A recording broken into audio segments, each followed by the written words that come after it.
What's up, y'all? It's your boy G, San Francisco Bay Area, California. Aloha. In this video, I'm going to be discussing why it seems like you're the only one broke. Let's go.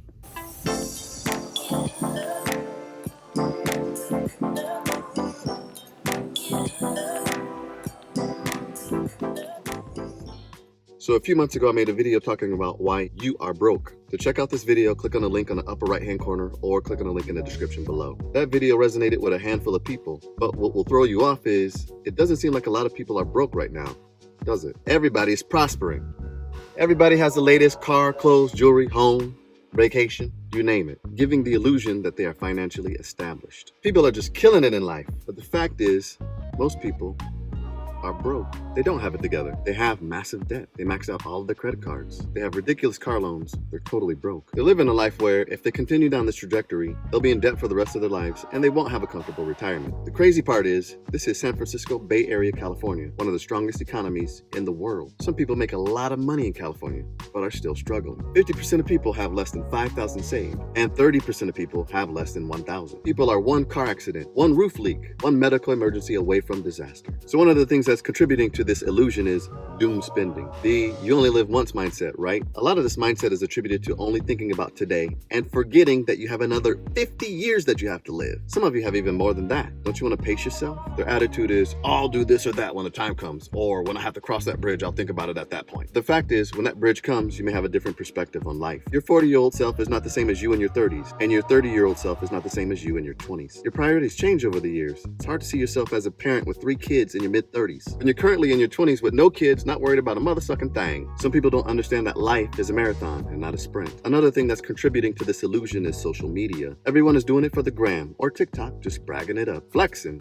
Everybody's posting their wins, but no one is posting their losses. For example, I had a friend that was posting all kind of pictures. Jamaica, Puerto Rico, Hawaii, the Airbnbs, all this and all that. But see, I knew her personally, and I knew she was miserable. Her boyfriend of 10 years left her for another woman. She used traveling to cope with the embarrassment and the pain. And she was only able to get the traveling perks because she worked for Southwest Airlines. But what you didn't know is that she hated her job and wanted to quit every day. But the worst Instagram followers are the vacationers. It's the ultimate flex, right? 2 birds with 1 stone. Having a dreamy vacation under the arms of your bae. Talking about, when I booked a hotel with a balcony, girl, he understood the assignment. Cut it! And we did it! Meanwhile, in a whole relationship, still miserable. Some people are just flat out lying, don't own the items they display at all. Taking selfies with random cars, trips, posting screenshots of random investments, wearing knockoff designer clothing and jewelry. And this is just my opinion, but what I found is that men are likely to lie about their possessions, and women are likely to embellish about their possessions. Men lie, women embellish, meaning men are likely to tell you that they have a certain amount in their bank account or have a certain possession, and they don't. Women are likely to embellish, meaning they may have the item in question, however, they obtained it irresponsibly. They'll have that 2024 Mercedes, however, they'll be paying $1,500 for it a month. Now they can't breathe because that car payment consumes a large percent of their income. And make no mistake, there are people that actually do have wealth. People with good careers, again, this is California, people that inherit wealth. Some people just make good financial decisions with their investments. Some people have partners that they live with to cut down on expenses. If this is the case, good for you. Good for you. Start a YouTube channel and tell us how you did it. We will humbly watch your channel. But for those of us that are still struggling, just understand you may not see the sacrifices that these people have made to deem them well off financially. Some people are miserable in their profession, dealing with a-hole bosses. Some people don't get sleep and their health is affected. Sacrificing precious time, precious child-rearing years given to your employer. Can't get it back. Sometimes it ain't worth it. For example, police officers make great money, but are you willing to get punched, kicked, spit on? Are you willing to do a search on an unhoused person's butt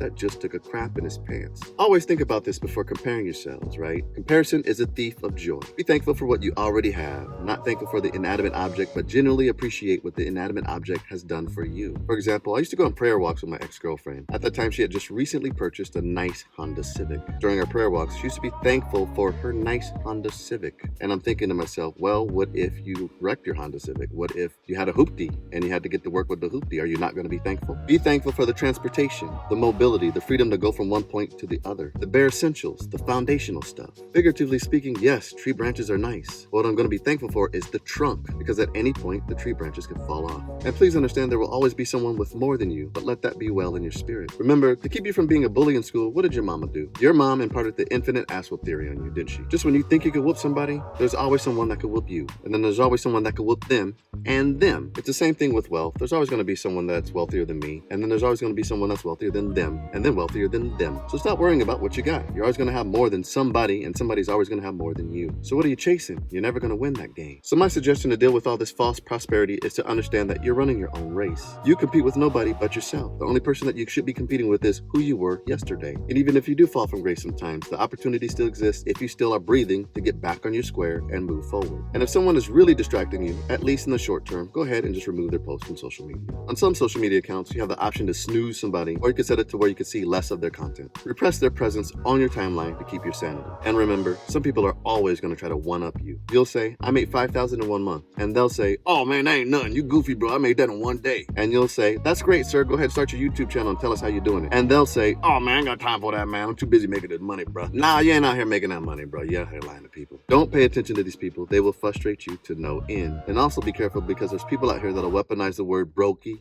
dusty, and try to make you feel like you're inferior because you're not on their level. They will try to persuade you to upgrade your lifestyle in order to earn some of their time. Guys, if you're in a career and you're comfortable, you have a genuine passion for what it is that you're doing, you're a teacher, you're a coach, you're working at a nonprofit organization, you may not be making a lot of money, but don't change your situation to try to level up to meet someone on their standard. Yeah, you might find yourself making a little more money, but trust me, you'll be miserable because you're not on your purpose and you're not doing your passion. It's a trap. Don't do it, guys. And that's all I have for you today. If you have any tips or tricks to stay focused from the societal illusion of prosperity, leave us a message in the comments below. And thank you for watching my channel. It's been 4 years since I posted my first video, and we are finally at 1,000 subscribers. Thank you to everyone that has watched my content and contributed to that subscriber count. It's your boy G, San Francisco Bay Area. Like, comment, share, subscribe, and as always, stay blessed. I'll holla at you later. Aloha.